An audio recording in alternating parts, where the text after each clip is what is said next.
They're with me, but I'm not with them. I'm with my Guru Sakhi, my Guru Krivarati Manjari. So it was. So then I realized that this must be the Chandogya Upanishad factor, that 1020 spiritual bodies a liberated soul can manifest. So when Manjari is through, I'm always on the left-hand side of my Guru Sakhi, Bhamya. Guru Sakhi Bhamya.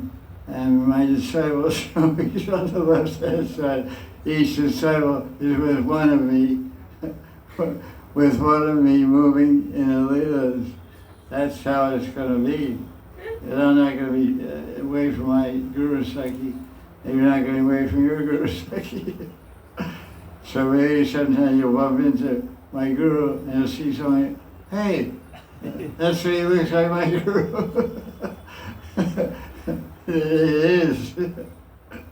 So it must be like that, because you have to be simultaneously with your Shishya disciple and with your Guru.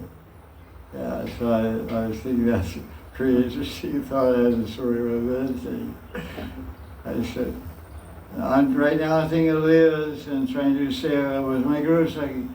I wonder if some of the disciples were thinking about Leelas and doing seva with their Guru Sakhi. With me.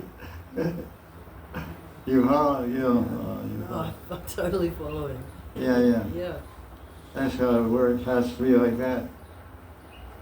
As Guru Shishya are inseparable. That's the whole model of meditation. You're moving with your Guru Sakhi. There's your Guru and your Guru Sakhi basically in Radha Krishna. And occasionally you bump into your Uteshri Shaka or your Chief Manjari, Rati Manjari. So, but not all the time, but all the time you're with your Guru Sakhi. You wake her up and it's like one of our disciples has really written about that whole scenario, how she wakes up with Guru Sakhi and, Guru Sakhi's too tired.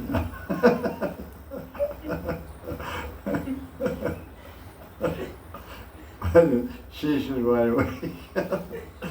There's no problem there, Adar, but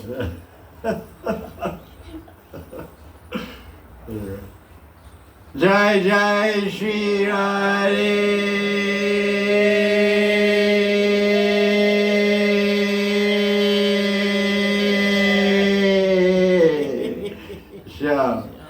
Sunday Satsang, November 17, 2095. Huh? 2024. So any question? Challenging question. Wow, what happened? My eyes are falling out. So bright. It's like a toothpaste advertisement. Uses toothpaste, your teeth will be so white. Sparkling, white, sparkling. So that's more like it. That's good. White inside, white outside. Okay. Any guys back here at Pratawali, she has any questions? Pratawali. She made pratas. Yeah. She made pratas.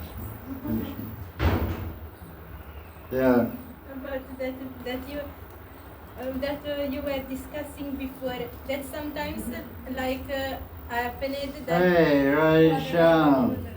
Saho Bhagya. Welcome. Yeah, what are you saying? Excuse me. About what you were saying before, that sometimes, like my meditation, I was thinking that you wake up your Guru Sakhi, and I was just looking... What I wish I'm with who? That sometimes my meditation, I saw that you were already awake, so I didn't wake up you, but you were wake up. But I was looking how you wake up your Guru Sakhi. sure. Like to learn, like how to do the same. Like, So you could figure out how to do it with me. yes. That's interesting. That's just an observation, it's not a question. Yes, it's like it's like nice. Nice is like that. Sisha Manjari is looking like Guru Saki, how she does seva, and in this way learning. Yeah, that's what's told in the Shastra. That's called anugatya. Anugatya means following the example of the higher person. So the Guru, we call Guru anugatya, following the example and lead and idea of our seniors. So that's how we learn behavior and how we learn seva, and how we learn about Rasa Tattva, about all the Babas we learn from the Nitya Siddha Parishads. They'll take us under their wing, as they say. They'll accept us as their students and train us in all the different levels and expressions of prema.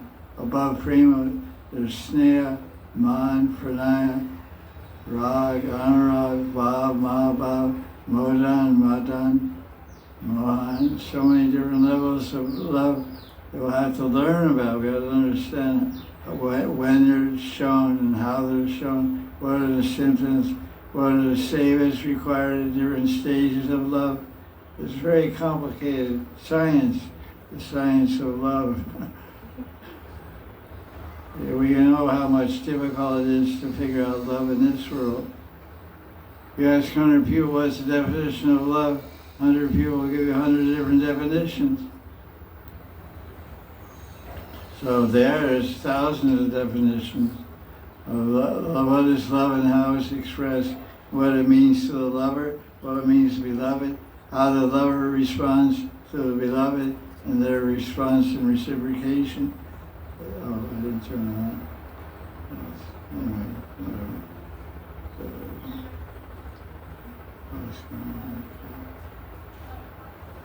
so that's all on that. Just comment on what you said. So, do they have any questions? Yes. Yeah.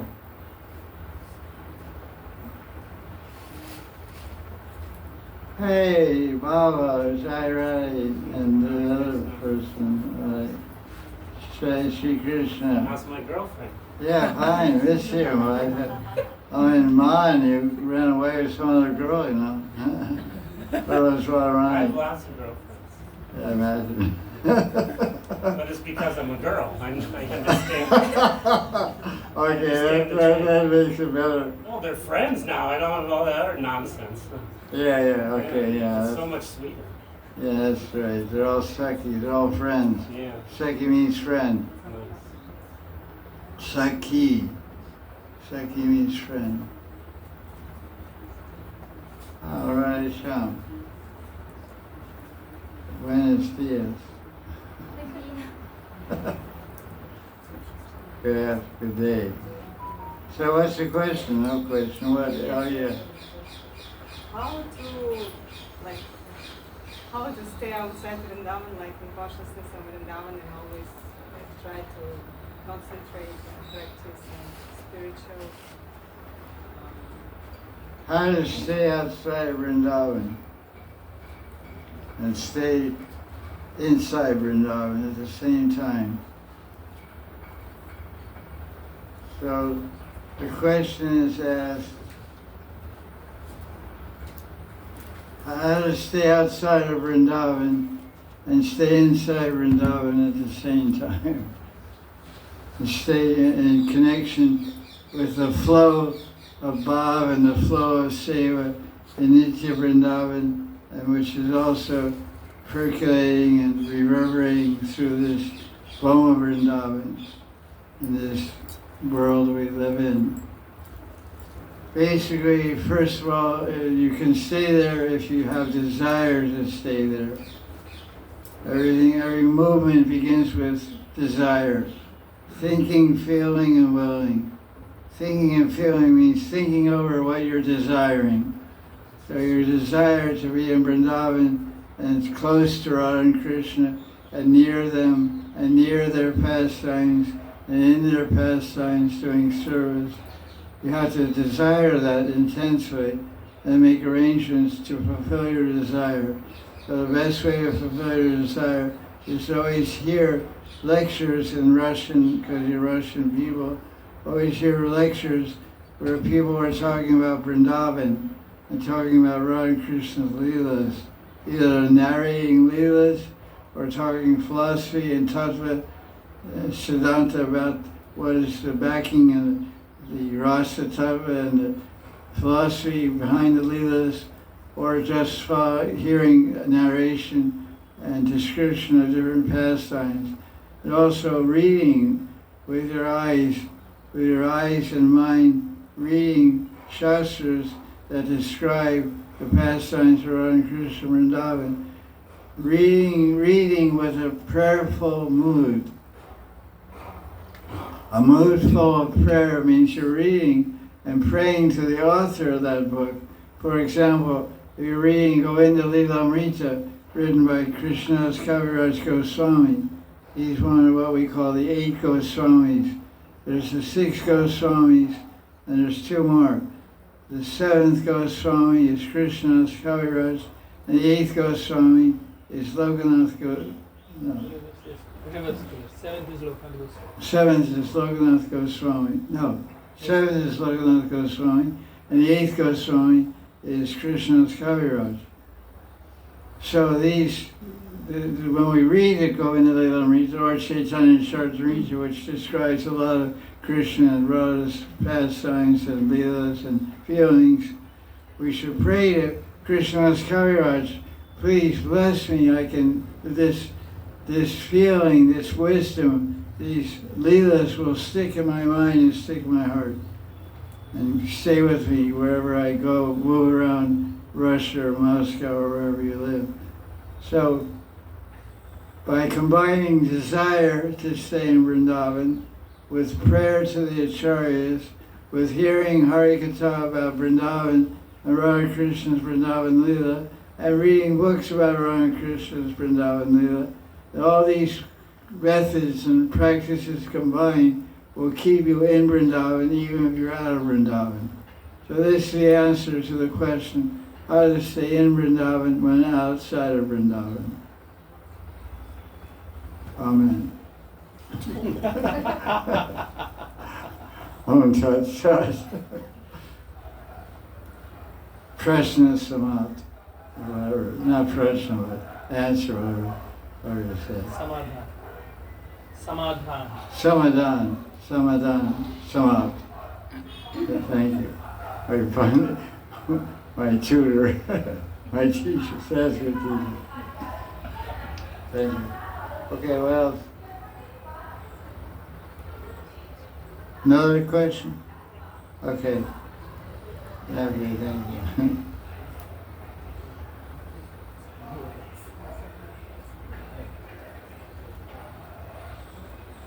Jaya Jaya Radhe, Jaya Jaya Sri, Jaya Jaya Sri Radhe.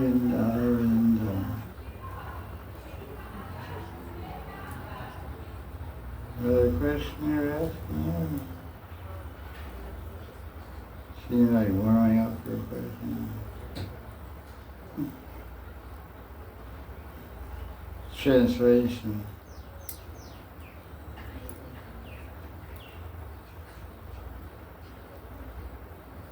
Hey Govinda, hey Gopal, Keshav Mahanidhi. What first step how shall we start organizing Bhakti if we don't have Guru and we don't have how to start? What was you saying?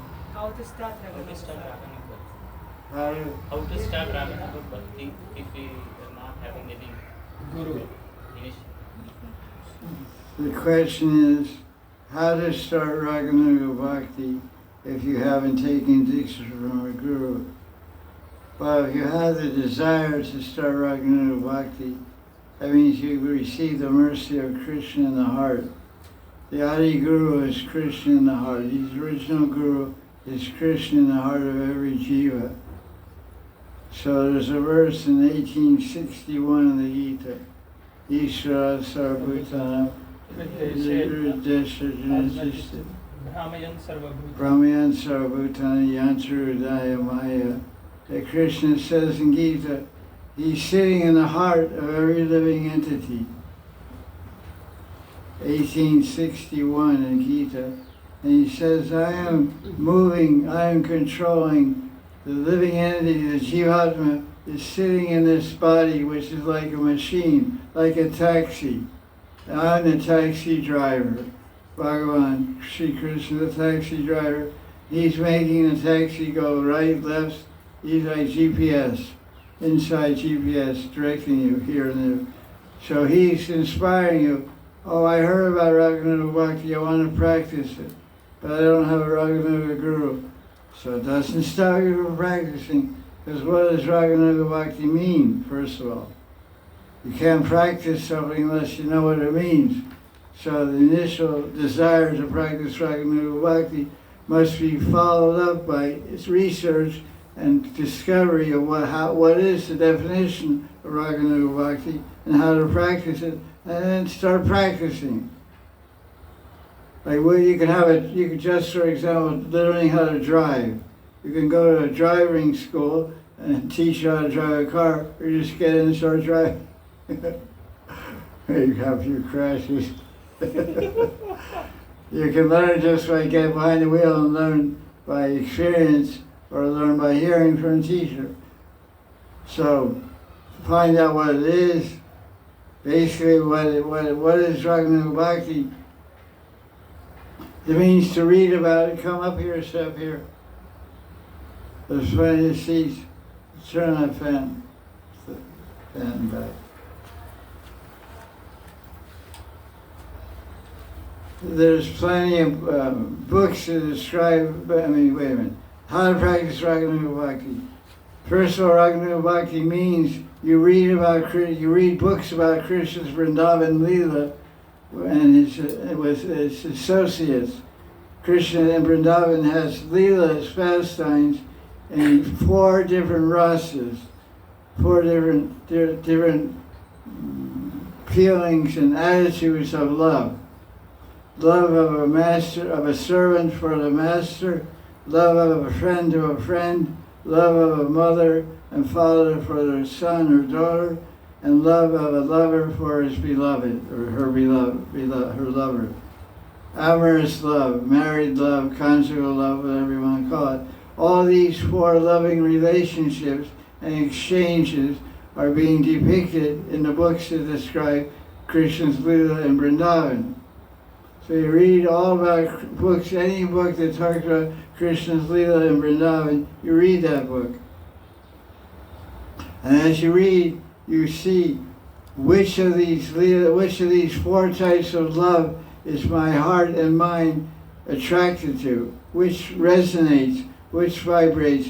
I like Krishna, the way he deals with his servants, the way his servants dress him, and they're dressing him in the morning. He hits his servants on the head with his flute.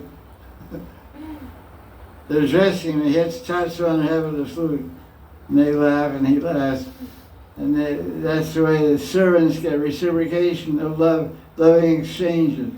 So you like that, you think, oh, it would really be nice to go to the spiritual world and be Krishna's servant. So then you say,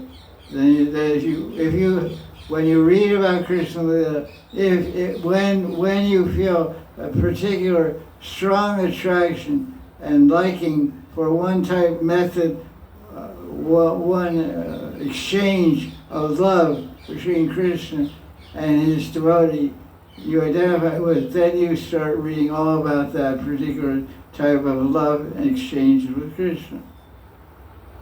Like, for example, one lady from South America, she wrote me a letter. She said, I'm in ISKCON. In ISKCON, they only talk about Gopi Bab and talk about Gopal Bab. They talk about becoming a coward boy of Krishna Balaram, and they install Krishna Balaram deities all over the place. Or it would be a devotee of Radharani as a Gopi and Radha Krishna and all that stuff. But I like Krishna as a baby. I want to worship Krishna as a baby. Can you advise me? I asked my guru, he didn't have anything to say. I asked devotees in temple, they didn't have anything to say. What do you say? So this is what I said. I said, you read Govinda Lilamrita, when it talks about Yashoda dealings with Krishna, then you focus on that. You read Nanda Vrindavan Champu, there's so many chapters, Krishna's Bali, Lila, and Gokul, there's so much exchange with Yashoda and Vatsalya. So I taught her specific books and specific parts of the books which bring out and emphasize Vatsalya Bhav. So she was very thankful, and she said, I'm doing it, I'm finding great nourishment and encouragement in my Vatsalya Bhakti, and Vatsalya Bhav for Gopal Krishna.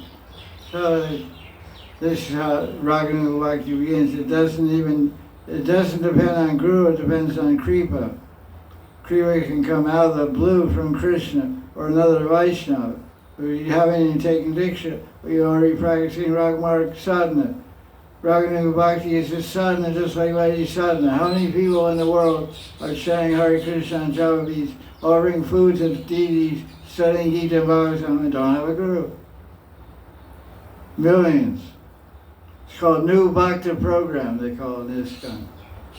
Bhakta Riksha, Bhakta this, I don't know, all kind of different ways, schemes they have for. Just want to wake you guys up. Wake up. These are all you got the head? Get the full bed. So like that. If you have a will, there's a way, they say. If there's a will, you'll find a way. There's a girl sending you Instagram messages every week from Moscow, telling how great you are and how beautiful you are, how handsome you are, and she really wants to meet you. How soon will it be till you book a ticket to Moscow? So if you have a desire to serve and love Krishna Vrindavan in a particular way, you'll find a way to get to Vrindavan and love and serve Krishna in that particular way which you're inspired by. In Vatsalya Rati, or Sakyarati, Dasyarati, or Madhurarati. Amorous love, parental love, friendly love, or servitude, love and servitude, master servant. In chapter 4, Gita, verse 11, Krishna says what? Yetam mam pravadyante tam sataiva vajamya mama varvana vartante manasha parta sarvasa. Everyone, as they surrender to Krishna, he reciprocates accordingly. You surrender to Krishna as his servant, he'll become your master. You surrender to Krishna as his friend, he'll become your best friend. Loka Sadbandhu. Lokik Sadbandhu. He'll become your best friend. You surrender to Krishna like a mother and father, he'll become your child. You surrender to Krishna like a loving lover, he'll become your wife. He'll become your lover. You surrender to Krishna like a dasi or a rani, Krishna will become your slave. Krishna will become controlled by you. Because if he doesn't make Radharani, because if Krishna doesn't appease and make Radharani's dasi happy, he'll never get a chance to meet with Radharani. But Radharani's angry and jealousy and man, Krishna comes himself and surrenders his peacock feather, surrenders his flute, surrenders his turban. At the feet of Radharani, Radharani kicks it too, kicks it away, get out, get out. And he cries and bathes Radharani's feet with his tears, and she looks the other way. Doesn't even say anything. Lita Sekhi says, don't you get the message? Lita Sekhi, the shaman, can't you read the message? Don't you get the message? Radharani's saying, out, out, Jao, Jao Sham, get lost. Go back to that one where you came from. Radharani's waiting all night to meet you in the Kunj, and you have the audacity and the shamelessness to come at sunrise with kajal on your lips from kissing the eyes of Chandravali. And you have saffron particles on your chest from the breast of Chandravali for embracing her in the flower bed. And you have scratch marks on your chest and bites on your neck from the teeth and nails of Chandravali. Of course, she won't say all that, but because Radharani, she'll never say the name Chandravali. She'll just say that one. Go back to that one who left her signature on your chest. Go back to that one who signed her name on your chest. Go back to that one who gave you a tattoo on your neck.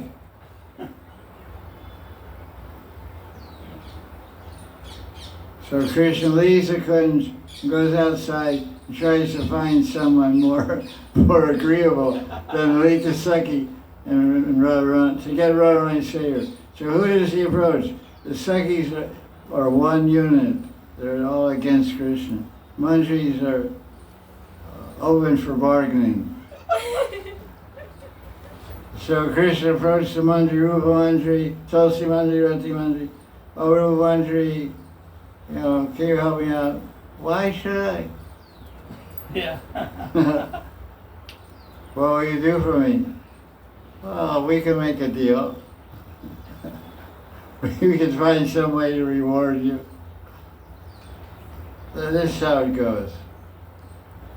Is that okay? Answer with you guys?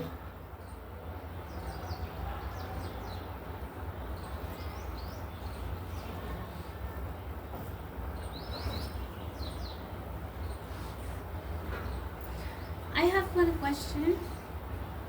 For your whole life, you only have one? Yeah? For your whole life? For my whole life? Yeah, you said you had one question. I have thousands of questions. Okay, I figured it was. But this one came out because I was reading your book, Radha Kunda Mahima Madhuri. And in the beginning, when it's talking about why is Radha Kunda so special, it says that in other parts, like Gokul, Krishna is it says Krishna turned the ocean of Vatsalya Ras.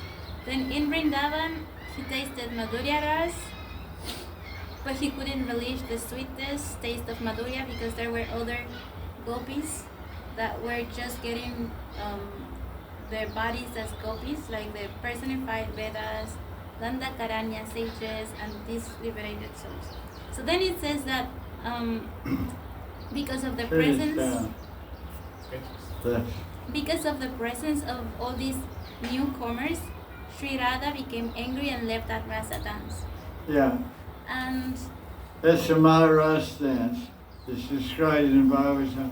There's rasa dance every night, but the only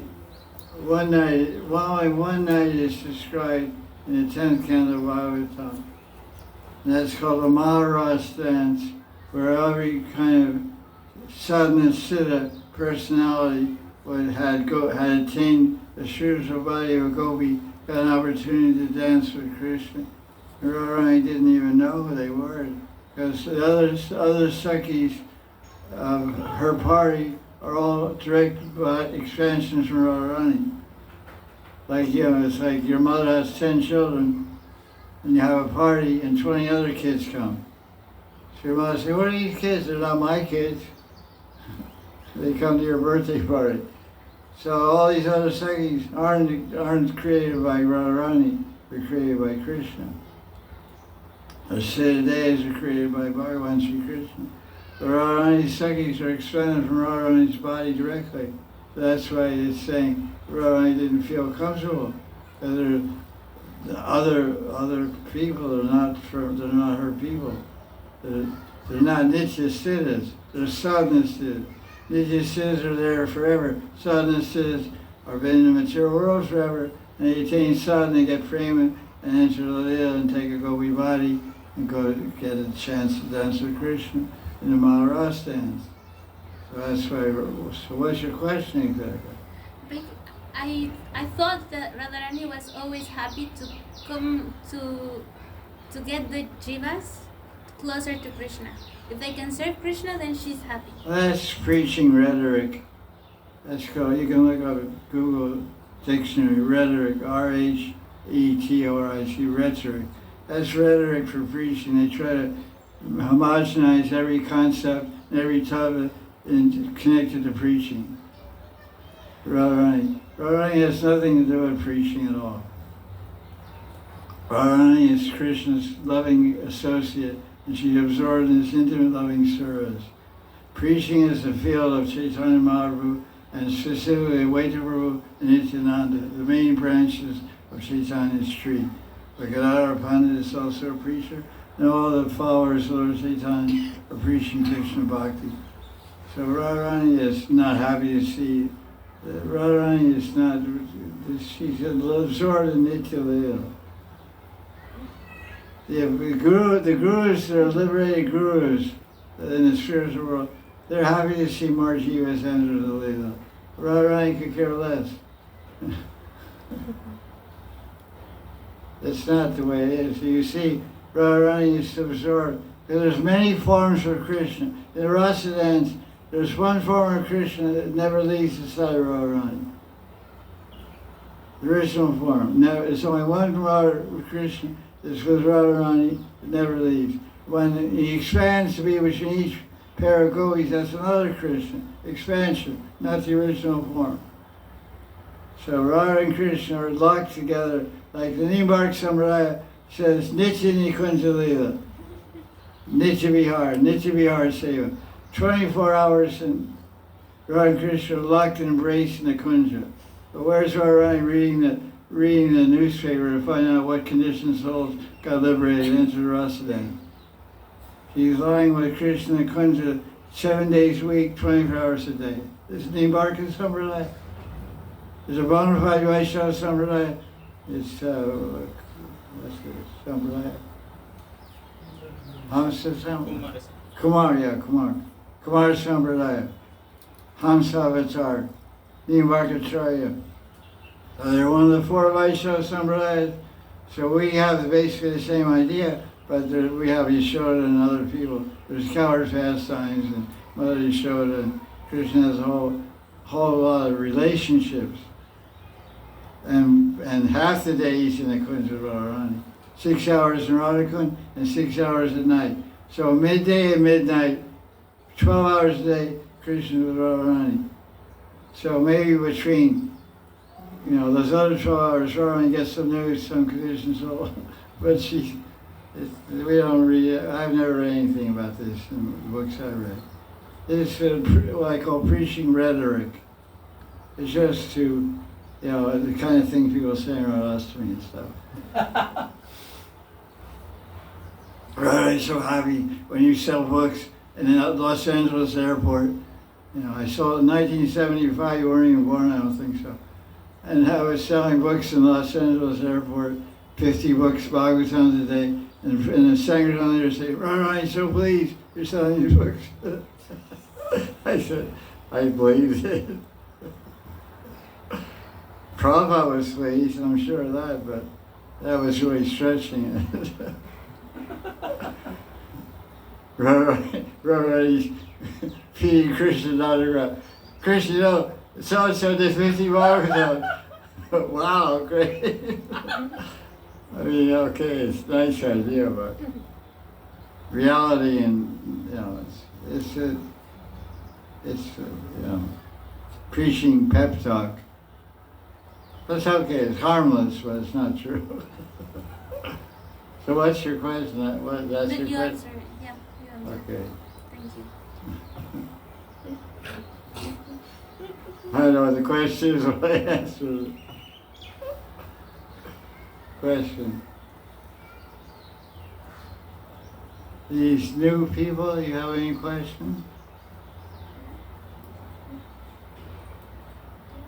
I'm not new, it's not talking I mean, new to me, I mean, you're to all... me. They're just strays I picked up along the way. Stray cats. Yeah, so I'm not sure. You don't have any questions? Isn't that the problem, Kali, you don't have any questions? Yeah, wasn't it? It's okay, no problem. That's All the answers are in your right hand. Tell her all the answers are in her right hand.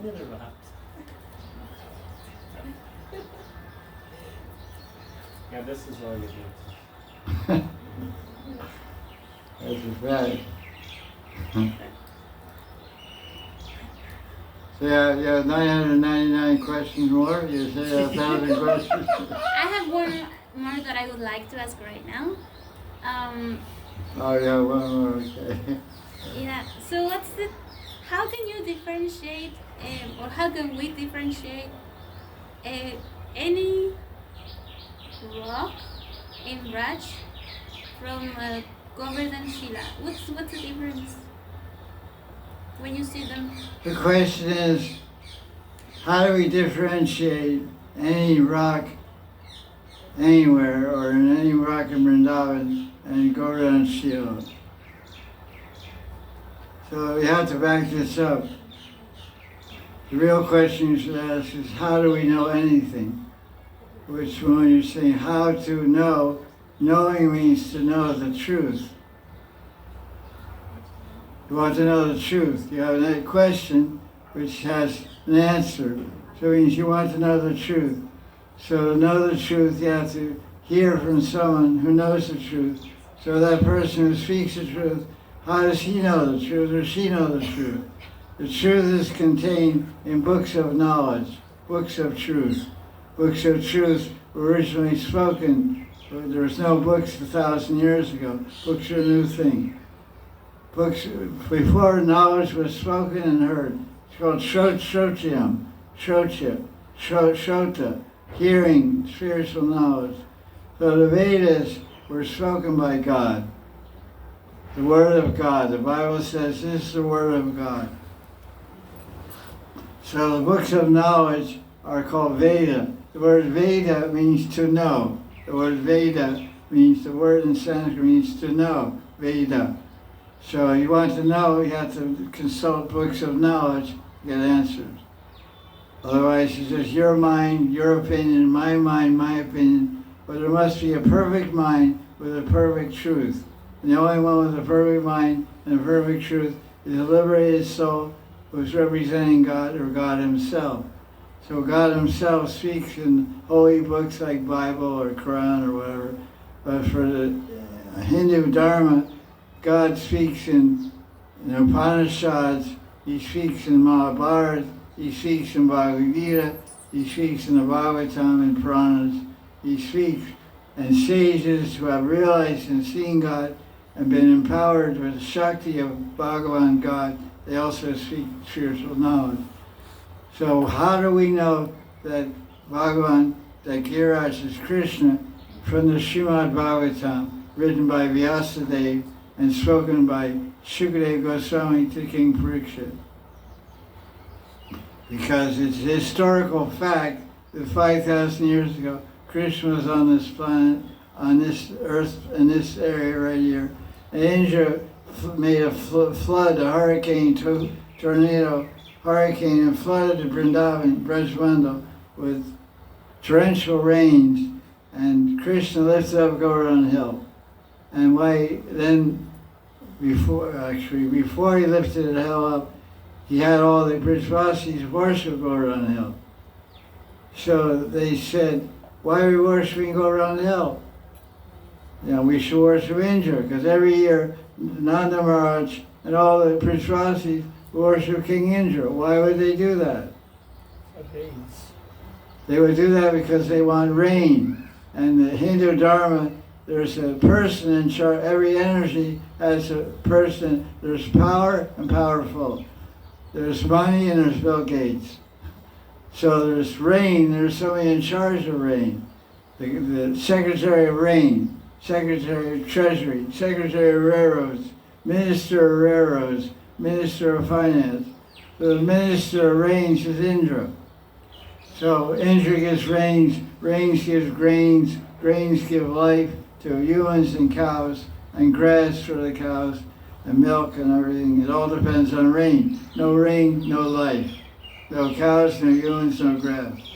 So because of that, every year in Kartik time, they made an elaborate arrangement to worship Indra. All kinds of grains and ghee and fire sacrifices, yagyas and pujas and mantras, Brahmins doing devata upasana, worshiping Indra, to get his favor, make him happy, and to sort of keep reigning on Vrindavan. So one year Krishna said, forget that.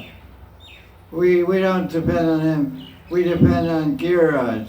Giriraj, there's so much grass on Giriraj, on the valleys of Giriraj and the slopes of Giriraj. There's so many fruits that cows eat, and grass and roots that cows eat. And there's so many caves for us to play in. And when it rains, we take the cows in the caves to go around, and everybody goes inside and keeps dry. And this and that. So we should worship Gaudiya Hill. And everybody said, that's just a hill. It's just a mountain. Why should we worship? No, we should worship. So okay. So they agreed to Krishna's idea. Everybody worshiped Gaudiya Hill. At that time, no one knew anything special about Gaudiya Hill. The Brajmandel's full of hills. There's 4 hills, there's 4 mountains in Barcelona, there's 1 mountain in Nandagram. There's so many mountains everywhere, little mountains.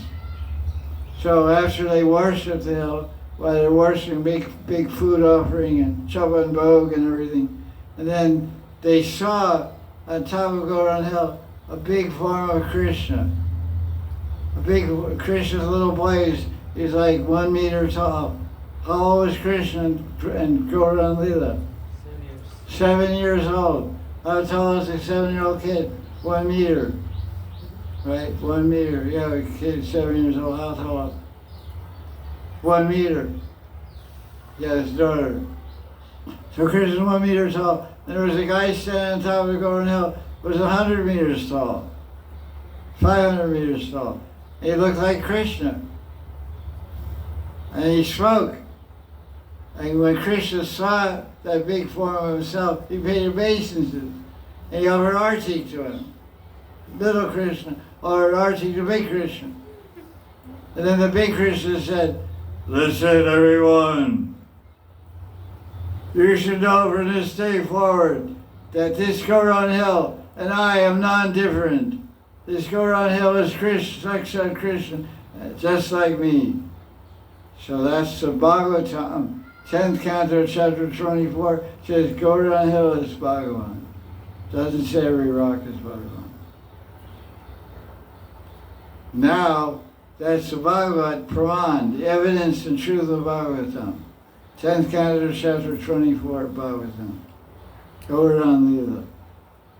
Now we're Gaudiya Vaisnavas. So who is our God? Chaitanya Mahaprabhu. He has a Bhav and Kanti Radharani. He's Vande Krishna Srupam. It says in Chaitanya Charitamrita, Vande Krishna Srupam. Chaitanya Mahaprabhu is Krishna Rupam, but he has the color and Bhav of Radharani. Sometimes people say that Chaitanya Mahaprabhu is half Radharani, half Krishna. That's not what the 6 Goswamis say, and that's not what our Shastras say.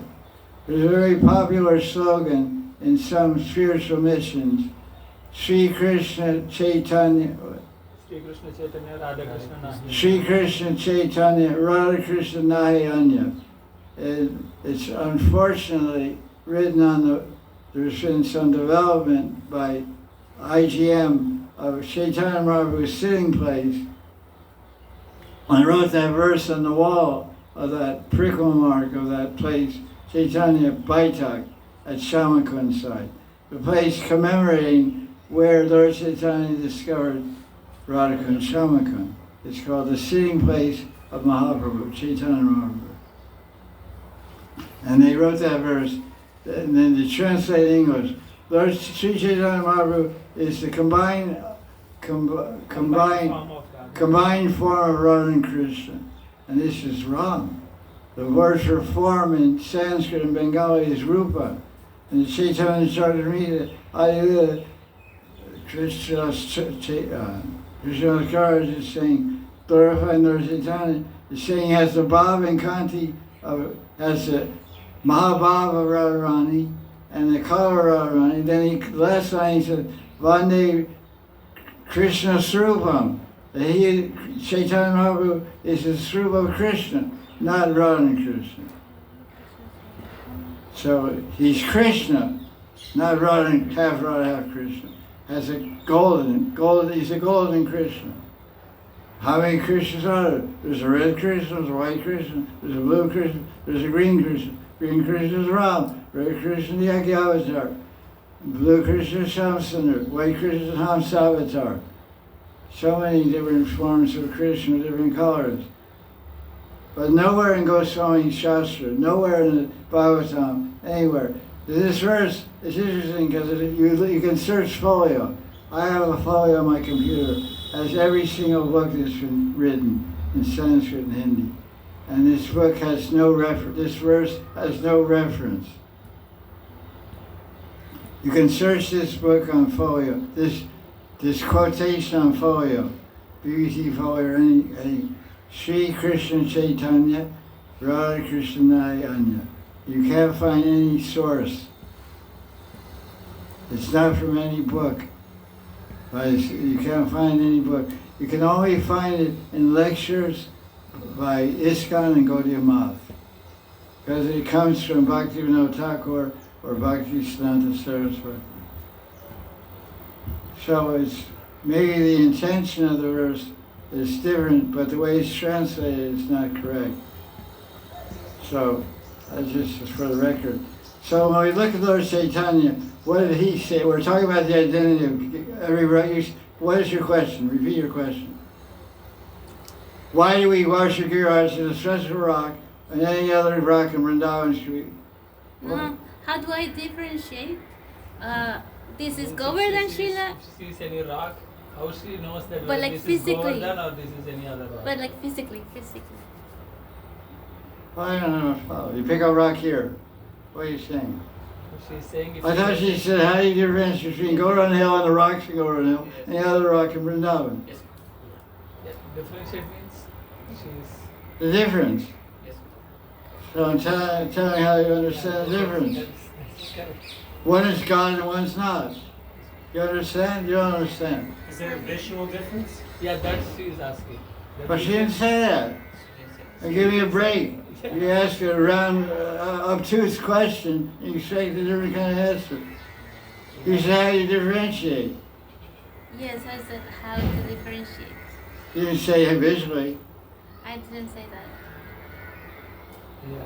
But I feel very satisfied with your answer because I want Well, to let me understand. finish my answer. First, I quoted evidence of the Bhagavatam, which is perennial for every Vaishnava in India. Now I'll quote the evidence for every Gaudiya Vaishnava, who you are supposed to be. And that evidence is our God, who is Chaitanya Mahaprabhu, onto chapter 6. Who is the first one to worship Gauranga Shila in Gaudiya Sampradaya? I'm asking you a question.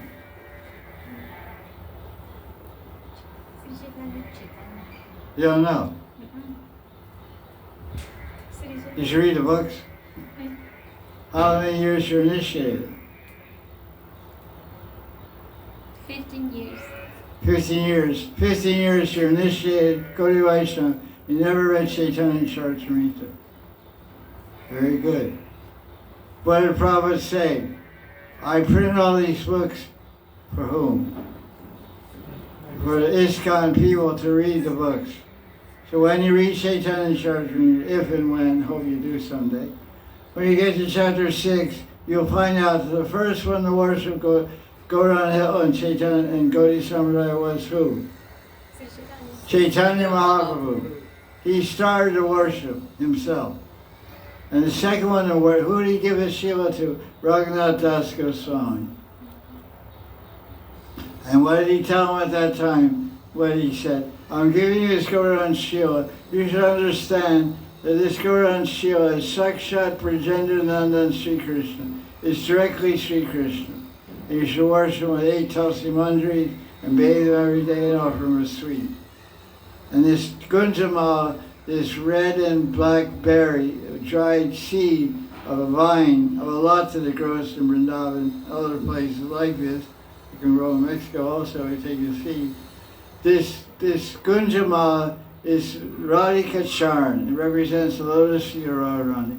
So when you worship Govardhan Hill, Shila, rock from Govardhan, with Gunjamala, you're worshiping Radha and Krishna together. That's the difference between any rock. And so how you know, how can you perceive which is you go to Govinda Kund, all the rocks and Govardhan Hill or Govardhan Shila?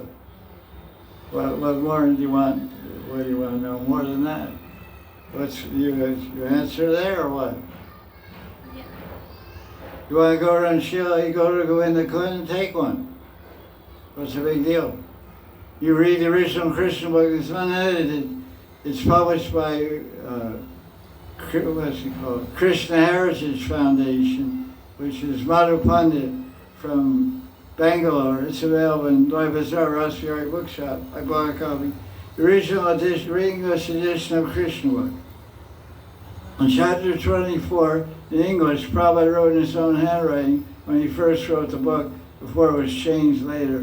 He said, sometimes devotees take a Shila from Govardhan Hill and worship it. It's non-different from Krishna. So therefore, members of the Krishna conscious movement may take a Govardhan Shila and worship him like Krishna. Prabhupada wrote the Krishna book in 1968. It was published in 1969 or 1970. In 1969, 1970, ISKCON, there were no temples in India, no temples outside of America. There was one preaching center in London. So Prabhupada's telling at that time, members of ISKCON can take a Govardhan Shila from Vrindavan, take it back to America, take it back to Montreal, take it back to San Francisco, where they had temples, and the individual can worship it like Krishna. That's in Prabhupada's own books. So are you a member of ISKCON? You say yes. So Prabhupada's saying, okay, take a Shila and run with it. Take a Shila and worship as Krishna, if that's your heart's desire. It's nice to get blessings of your Guru to do puja. Govardhan Shilas are all over the world, everywhere. They're in Alaska, they're in the North Pole, they're in the South. The Govardhan Shilas on boats in the ocean right now, ocean liners.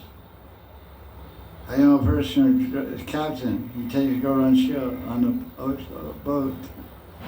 They're on the plane. They're everywhere. The Govardhan Shilas are flying in the sky. They're sailing on the ocean. Somebody's going to climb Mount Everest. Look Govardhan Shila. That'd be wild. That's the top at Govardhan, Tapachi Govardhan. Live on top of Mount Everest.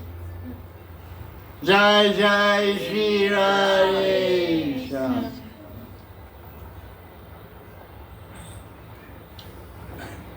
One thing in the question should be very specific. Actually, I forgot. It's been a long time. I haven't given a Sunday satsang for a month because we had a class. Generally, the system of preaching, when you're taking questions and answers, the person who's going to give the answer should repeat the question that he hears from the person and make sure he understands the question. Are you asking, like what I usually say, are you asking, what exactly are you asking? Are you asking this? The person says, yes. I confirm the question first, then I answer. I didn't do that. Because you had one thing in your mind, but your words didn't convey what was in your mind. So that's your fault. So my answer is correct and perfect according to Shastra. I'm just repeating what the Shastra said. So it's most problems, like you know, the most problems in the world are communication. Ask any husband and wife. Any couples, any man and woman are living together, moving around together or married, whatever. When they have problems and anxieties and arguments, it's because of lack of communication, or improper communication, or unclear communication. So another question? Rain, you had that question? Can you see? You're right there.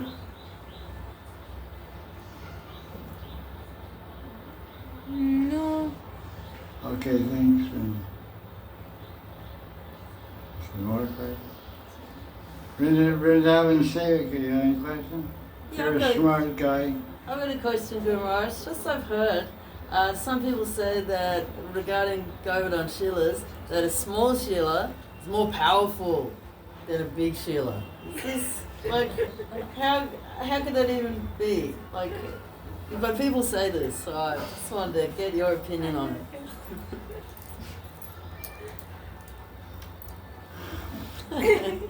Namachintamani Krishna Chaitanya Rasa Vigra Purna Shuddha Nityamukta Binato Nama Namana. Krishna is always eternally pure, eternally liberated. He has all power, whether he's a drop or a boulder or whatever. There's no Shastra reference to prove that point. The question is, I've heard that a small Shila is more powerful than a big Shila. It's like, a small sunshine is more powerful than a big sunshine. Sunshine is sunshine. Yeah. Bhagavan, Govardhan Shila, Shalagram Shila. I heard the same thing about Shalagram Shila. The little Shilas are more powerful. A big bullet, a small bullet, they both can kill you. Bullets have different sizes. 22 mm, 38 mm, 45 mm, and like that. 105 mm, 105 millimeters. Then 200, big rocket, so. Small bullet, 20, the Mafia uses 22. The Mafia kills people with 22 mm. The little bullet this big. They get you in the car, they put it to your head and go, good night. And you're finished. It goes in, doesn't come out the other side. It doesn't have much power, a little gun. It's how they knock off people in Mafia. Jaya. Amen.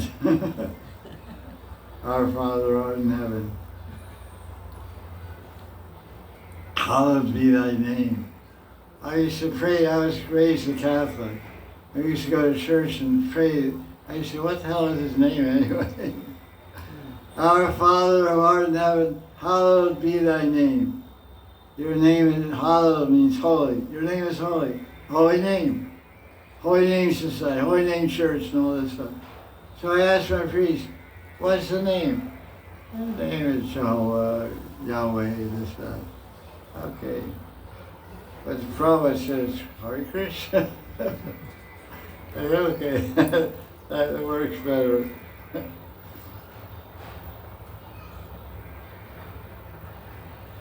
Any name is good.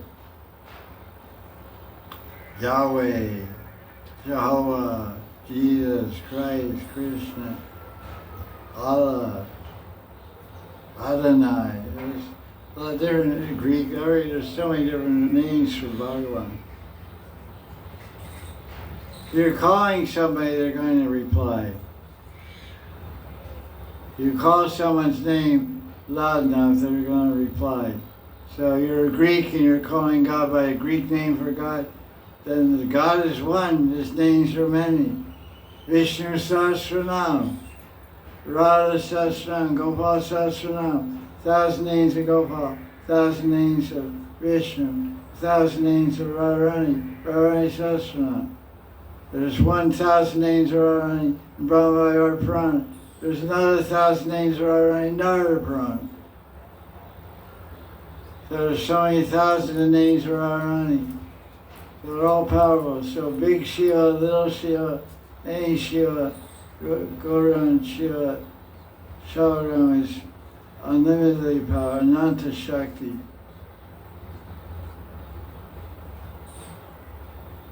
What's that verse from Brahma Samhita? Nanta Rupa.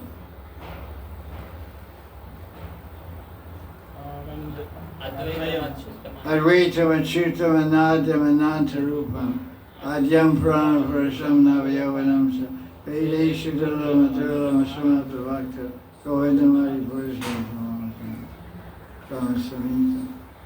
Unlimited power, unlimited forms, they're all equal. Satchidananda, unlimited, immeasurable power, infinite power.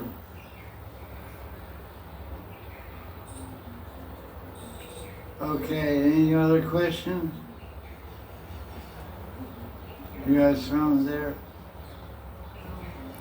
Everywhere it's written that Krishna, like particularly when Radharani man, why he likes particularly when Radharani man, not like in a nice mood, but he likes to watch her when she's in man. Okay. What's the specific? Yeah. The question is about mind. Mind, first of all, the word mind means respect. The Sanskrit word mind means respect, honor, dignity. Basically means respect. Self-respect also means pride. That means respect more. Man. So Lord Chaitanya described that humility means Trinadapi Snichena Chorivasishna Amanina Manadena Kirtanya Sadari. The same word is there in the third verse of Shikshastra. Manadena. We should show respect, man, to other people. So when Radharani is being disrespected, she becomes angry. But when she gets in an angry mood, it's called man. Man, it's a mood, it's a feeling, it's a sentiment, it's a type of love. There are 4 types of love in separation from Krishna, and there's 4 types of love in union, meeting Krishna. It's called Sambhog Prem and Viraha Prem. Vipalama Prem, Viraha Prem. So man is a type, it's first of all you should understand that this jealousy, this pride, this anger that Radharani feels is another flavor and taste of love. So it's very, why Krishna likes it? Because he likes variety. Variety is the mother of enjoyment. You don't just eat plain rice every day. You eat rice with dal and sabzi and mix and match. So variety is more pleasurable. So Radharani is always smiling every time she sees Krishna. Hi, hi, hi, hi. He gets so bored of that. I want to see Radharani frowning at me and, looking angry. I want to see Radharani's anger. It's fun. Different moods, variety. Like every day the sun is shining. When it rains, you really enjoy it. If it's every day sun shining, then one day it rains and then thunder, boom, boom, thunder and lightning. So Radharani's man is like thunder and lightning. Thunder and lightning and rain shower. Boom, bang, boom, crash. So Krishna gets more excited and he becomes more attentive. Actually increases Krishna's fixation, increases Krishna's attention and concentration on Radharani. Radharani is Krishna's greatest source of pleasure and greatest source of happiness. So the more Krishna concentrates on Radharani, the more Krishna pays attention to Radharani, the more happiness he gets in return, the more pleasure he gets in return. So if Radharani is just in a normal mood, not showing mind, Krishna is not getting so much pleasure, not getting so much happiness. So Radharani enters mind. There's 2 types of mind, 2 types of anger and jealousy and heart of feeling insulted. One has the cause. The cause is Krishna. And other is no cause. Radharani just enters into the mood. just does it. There's no cause. Krishna didn't do anything to make Radharani angry. Krishna didn't do anything to make her jealous. She just wants to turn on the heat. She just wants to put him on the hot seat. Wants to make him squirm, wants to make him get humble and appreciate her more and pay more attention to her. So Man is one of Krishna's favorite leelas. It's called Man Bhanga Leela, the pastime of breaking and destroying Radharani's Man. Her haughty, it's called haughty mood, H-A-U-G-H-T-Y, haughty mood, proud mood. Huff, she's in a huff, H-U-F-F, huff. I don't know the Russian word for huff, H-U-F, huff. Oh, wait a minute. Don't you know who I am? I'm Vrindavaneshwari. You can't do this to me. Oh, I'm sorry. Jaya Jaya Sri Radhe.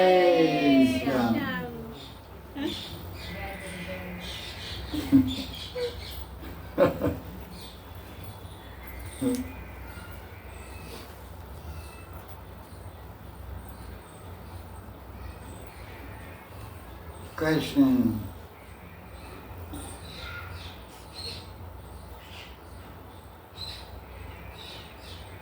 $4.10. So, is that question? No. Yeah. So well. In Bhagavatam, there is verse says that even if one runs in the path of devotional service, even if he is blindfolded, he will not follow it. What it means. The commentary by Vishwanath Thakur. That's 11th canto, isn't it? What's his question? Oh yeah, thank you. Question is asked. There's a verse in 11th canto of Bhagavatam. There's a verse in 11th canto of Bhagavatam. It says, if one runs on this path, how's it go again? You're not. Closing his eyes. Closing his eyes. Yeah, that's the key point. If one runs on this path with closed eyes, he'll not stumble or fall off the path. What does this mean? I can't remember. The idea, the verse, Vishwanath Thakur, as much as I can remember, maybe you can help me with this. This is referring to Raganuga Bhakti. If one runs on the path, if one moves on the path of Raganuga Bhakti, he has some special connection with Krishna. I don't really remember the commentary. Do you remember it? Basically, in that commentary, it is a glorification of devotional service to God. It's not. In other words, you run down a path with your eyes closed, you are going to trip, you are going to fall. It's called hyperbole in English. There's many verses in Shastra which are exaggerated to glorify the process. Like, you chant Hari Krishna one time, you destroy more sin than you ever commit. It may be true, it may not true, depends on Krishna what he wants to do. It's a glorification, it's an exaggeration. So this verse, you won't run, you won't fall, is a glorification of the process of Bhakti Bhajan that is so encompassing and so full of compassion that you never lose. In other words, you'll always be successful, any kind of bhakti, because this verse goes with the verse from Gita. Nehavikrama nasosti. Bolo.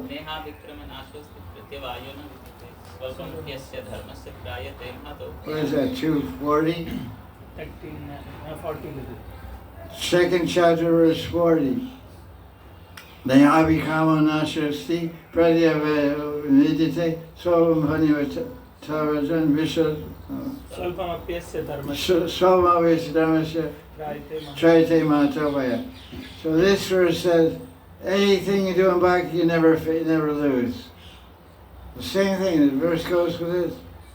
That verse 11th canto says, you run down this path, you will blindfold, you won't stumble. Means no matter how you practice bhakti, with your eyes open, with your eyes closed, you're going to get benefit.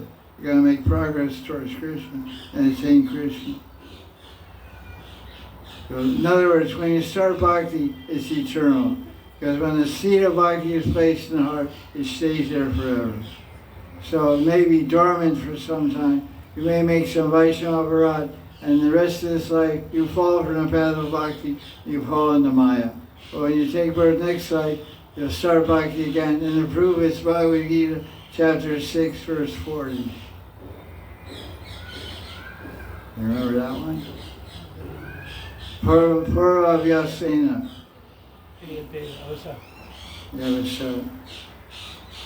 That verse is there, 640. Yeah, we have it here. Look up, 640.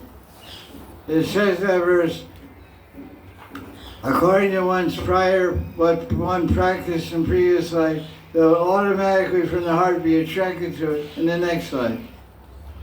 So Prabhupada himself said, don't think, he said to his disciples, don't think that this is your first lifetime practicing bhakti.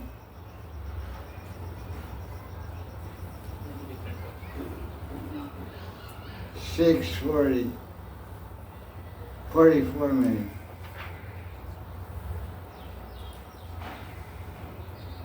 $644.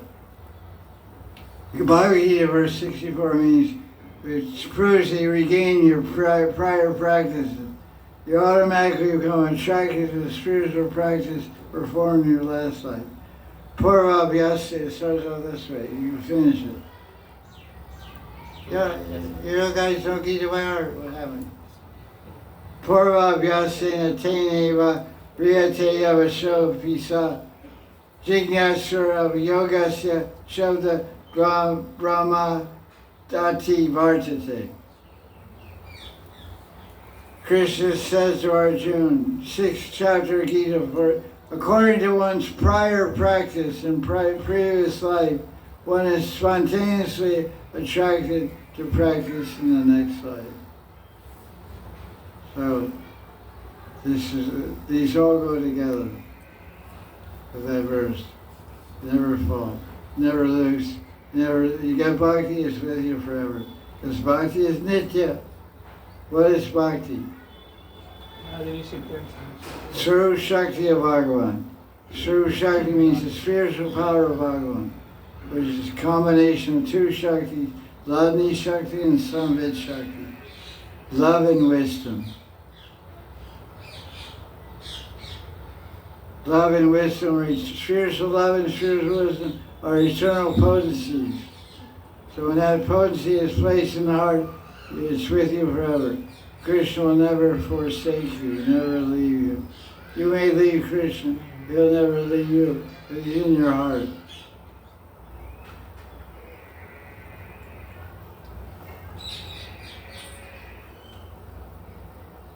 Any other questions?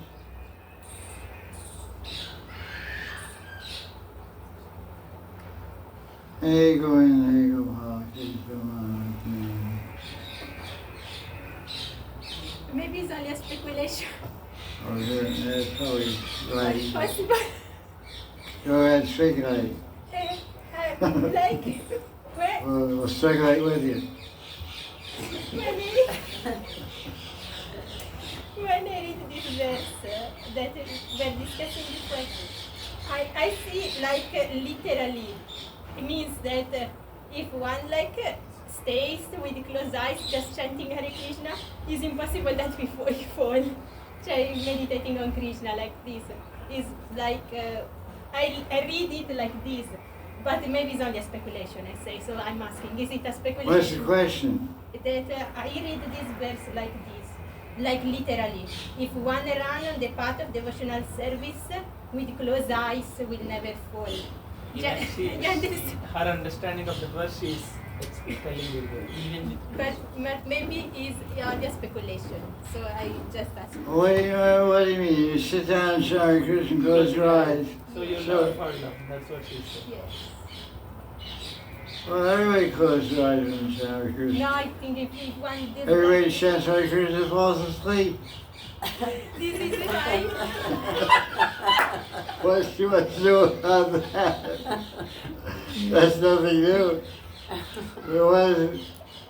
What is your comment? Doesn't make any sense. Everyone's chanting Hare Krishna, everyone's closing their eyes. They're falling asleep and they wake up and they're still devotees. They haven't fallen from the path. So we're not saying anything new. I just listen like They're just saying an obvious fact. Everybody in this room chants Hare Krishna, the eyes go closed, they fall asleep, they wake up and they're still devotees. Next day when they wake up, what crazy thing you're saying, I don't know what you're saying. Anyway, no thank you.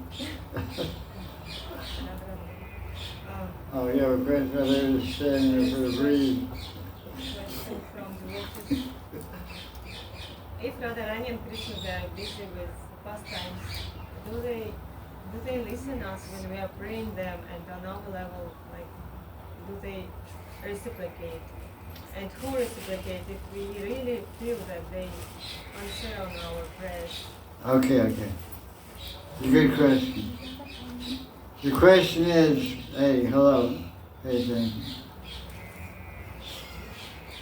Question is, Radha and Krishna are busy with Asakaya Lila.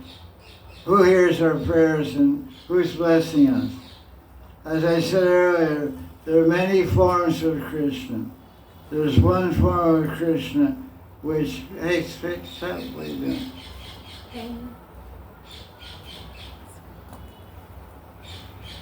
There are many forms of Krishna. There's one form that's with Krishna 24/7 with Radharani. And when you surrender to Krishna and become an initiated devotee and a Vaishnava, worshiping Krishna, there's another form of Krishna which enters your heart.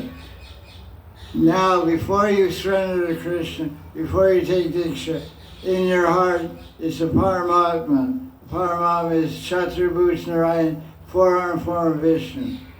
When you take Diksha, you said a verse from Chaitanya Charitamrita, you become one with Krishna. Krishna enters your heart, Atma Sama. So the Atma means the Paramatma becomes equal.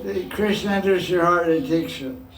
So who's answering your prayers, who's inspiring you in bhakti, who's blessing you in bhakti, who's protecting you in bhakti, it's not the Paramatma, it's not the Chaturbhuj Narayan, it's Krishna playing the flute, standing in your heart. So to answer your question, who hears our prayers, who dries our tears, who lifts us up when we fall, who gives us food when we're hungry, who gives us money when we don't have money, who arranges for our plane tickets to India. All of that is done by Krishna in the heart of each individual devotee. When Hanuman was questioned, you say you're a big devotee, can you prove it? Can you prove you're a devotee of Ram? Everyone says that you're chanting Hari Ram, even in your heart, Ram is in your heart. I don't believe you. Can you prove it? So Hanuman ripped open his chest and he showed Ramchandra in his chest, inside his heart. So if you rip open the chest of any Vaishnava, any Krishna Bhakta, female or male, you'll see Krishna standing in the heart. You're also a devotee of Radha and Krishna. So if you open your heart, you'll see Krishna there. So keep praying to Krishna in your heart and keep praying. The main prayer you should have to Krishna in your heart. Oh Krishna, my heart, please show me who is my Sadguru, not Sadguru. S-A-D Guru. Guru may look sad, but happy inside. Sad means eternal. You can say Sadguru, but they usually say Sadguru when you combine it with another word. Sad is one thing. It's Sadguru. Sadguru means my eternal Guru. That should be your prayer to Krishna in the heart. That's the most important prayer for you at this stage of your life. Any other prayer doesn't matter. Once you get Sadguru, your life is perfect. Then you have to work to realize that perfection that's to be given, put in your hand. You take Diksha, your life is perfect. Now you have to realize and attain that perfection by doing bhajan. As described by your Guru.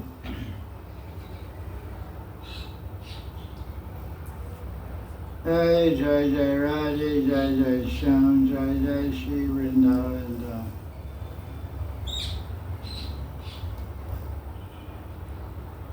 Questions?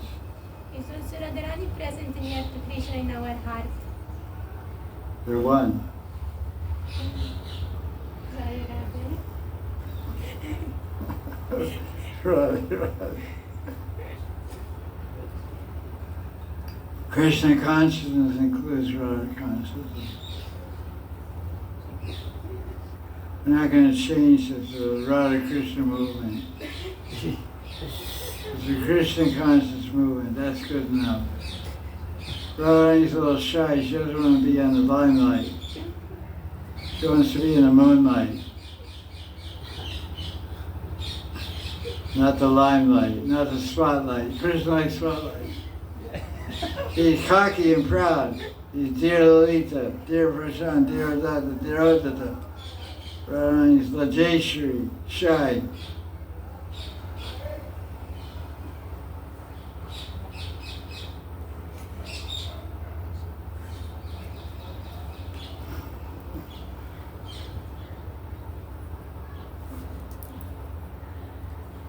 Any more of your 1,000 questions?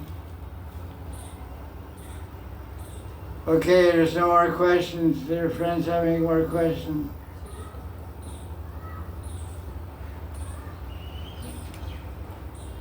Okay, Gopal. What is sadharanikaran? Because we should not imitate devotees, that means we should follow this generally. But sadharanikaran is like, can you explain?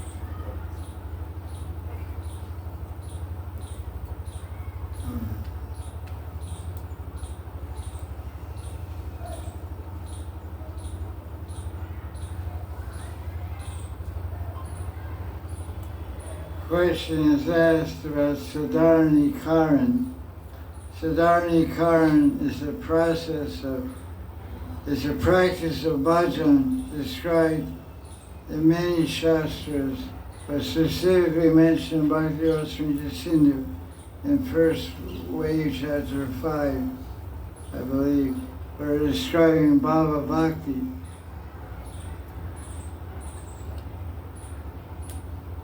The practice of sadharanikaran is described in the commentary of Vishnu, and I heard from my Guru also, and Anandas Babaji also describes. When one attains the exalted level of Bhava Bhakti, one will not actually experience or taste Bhakti rasas unless he practices and becomes successful in sadharanikaran bhajan. Sadharani, the word sadharani means mixing, identifying, equalization. It means commonizing. It means making your heart one with the heart of someone else. So when you come to Bhava, you may do Vaidhi sadhana or Raganuga sadhana, both will lead you to Bhava Bhakti. But here's where the difference begins. If you want to take, don't do that. That's distracting. You're not controlling your mind. The restless mind may do that. So when you come to Bhava Bhakti, that's a great achievement. And if you're lucky, you'll get the prem. But you wouldn't experience Bhakti Ras, because Bhakti Ras is a mixture of Sthai Bhav, Vibhav, Anubhav, Sadhgava, Sansari Bhav. All together produce Bhakti Ras. So you have to, when you're in Baba Bhakti's platform, you have to very much mix your heart with the eternal residence of Vrindavan, with the praying bhakti, because you have to get that praying to upgrade yourself to prema. You have to draw the prema out of the eternal associate. Now you've got the mercy of Bhakti Devi and Guru and the Guru Parampara to do sadhana bhakti, Vaidhi sadhana bhakti, or Raghunaga sadhana bhakti, and come to Baba Bhakti. But now to go to praying, you can't enter praying unless you're relishing rasas. And in relish rasas, you have to practice sadhana, karma, and bhajan, which is not very easy. There's no specific instruction described about it, but it's more of a continuation of Raghunaga bhajan. So one comes to Baba Bhakti by the process of Vaidhi sadhana, which is possible, as Narada Muni's example of that. But it's not saying he was relishing Bhakti Ras. He got to prema and got to sit there. Then he had to have training more in Bhoma Vrindavan or Bhoma Vaikuntha, whatever. I mean, not Bhoma, Vaikuntha. So a Gaudiya Vaisnava who comes to Baba Bhakti, and by Vaidhi sadhana, he'll have to start practicing Raghunaga sadhana and then Sadharani Karma to enter the level of prema. So it's absolutely necessary to attain. That's why it precedes the discussion on prema, is Sadharani Karma. That's why Bhakti Sindhu is so systematic. It talks, it defines Baba Bhakti and describes the practice at Baba Bhakti to get the prema. Now, fun begins. Because I asked my Guru about sadhana karma, and he told me this is a practice for Baba Bhaktas. But Natha Babaji wrote a book called Rasa Darshan, where he encourages Raghunaga Bhaktas to practice sadhana karma, but it's like it's like, you know, I don't know what to say with an analogy. It's just a semblance, because we don't actually have the adhikar to experience Bhakti Ras, because we haven't attained Baba. The beginning platform of tasting rasa is Baba Bhakti. But he introduces the concept as part of Raghunaga Bhakti that you try equalization with, and that's the process of Raghunaga Bhakti. You equalize your Lila meditation and your feelings with the feelings of the eternal associates, like Rupa Manjari, Tulsi Manjari, Vishaka, etc. That's what Sadharani Karma means.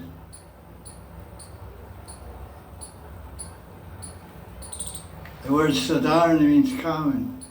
Sadharani Rati describes it's prema. It's nothing less than spiritual love of Krishna. But it's called Sadharani, is the love of Kuja and Mathura. Sometimes some shastras say she was a prostitute, some people say she was not, so it's a little hard to understand what she was. Generally it's presented that she was deformed, because her nickname was Chivakra. Chivakra means bent in 3 places. She was hunchback woman. She had a bad back, scoliosis, or some back spine disease. So she was bent over. But maybe she had a beautiful face, we don't know. And she was grinding sandalwood pulp. Her seva was sandalwood pulp for King Kansa. And then Krishna saw her and said, what a beautiful woman you are, and joked with her. And all the cowboys laughed. And then Krishna made her touch her chin, lift her up, and she became beautiful. And she pulled the Krishna door and said, come on, let's enjoy. And so eventually Krishna went to her house and enjoyed intimate, amorous relations with her. And her love is called Sadharani Rati. Rati means attachment, loving attachment. But it's called common love, lusty attraction between a girl and a boy. So this is a type of sadhana, but it's only the name is similar. It's not, the name means common, ordinary, equal, I'm one with you. And so it's called, the term is sadharana. You can look up in the Sanskrit dictionary, what Siddharani means, look it up. Well, it gets different meanings of the Sanskrit word, Siddharani. Equalizing one, identifying with, becoming one with Radhe, Radhe, Radhe, Radhe, Radhe, Radhe, Radhe, Radhe, Radhe, Radhe, Radhe, Radhe. Wonder of somebody in the tree. Yeah, a monkey in the tree. Hari Katha. We do this for 20 years. They jump in the tree, run around, and leave, and come back.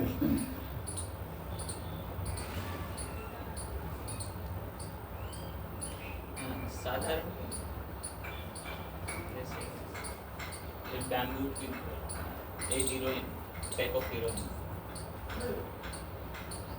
That was it.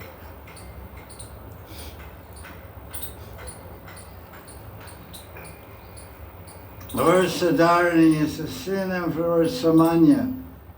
It means common, ordinary. The word means ordinary, common.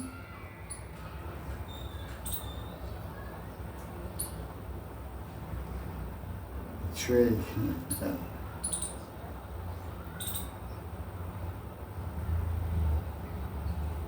See that is here.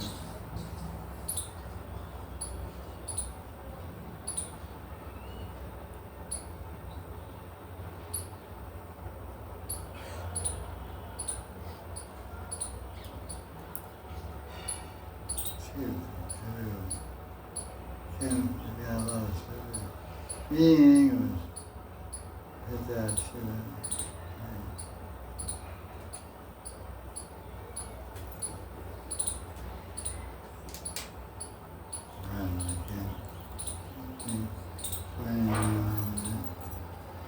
Any more questions?